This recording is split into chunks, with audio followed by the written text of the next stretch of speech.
So I used to have this tradition with my friend and my sister where during the Thanksgiving time we would go and try to watch the worst movie we can find, like So Bad It's Good. And it was just something that we like to do for fun, and we would either go to Hollywood Video or sometimes we'd actually go to the movie theater.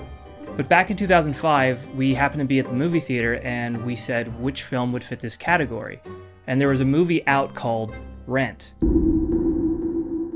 We didn't know anything about this film, that it was based on a musical, nothing at all. We just knew that it was a musical, and we thought that maybe it would have that camp, over-the-top quality that we were looking. And this was not a funny movie. I mean, there's comedic elements in the movie, but it's a serious movie dealing with HIV and struggling to be an artist and so many different issues.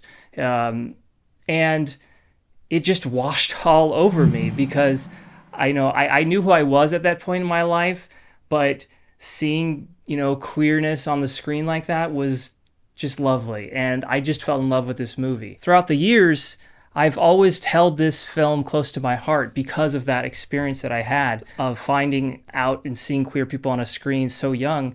Those queer people just not only talking about being queer, being comfortable about that, but actually being in love and being with who you love and not caring. And recently I've seen a big dismissal of this movie or criticism of this film, especially in the queer community. I know YouTuber James Somerton did a very brilliant dissection of this film and comparing it to another play that was turned into a movie called Angels in America, and how that one was actually better representation and portrayal of queer people. This is just a side little film geek note, but Angels in America and Rent have the same cinematographer.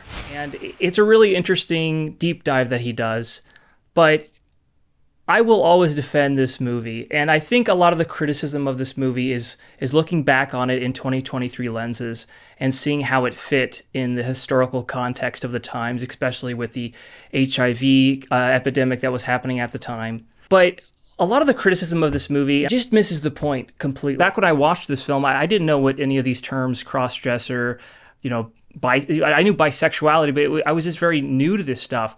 And I didn't understand the historical context of how this fit in the greater picture. But it worked. It worked for me because it made me feel less alone in that moment.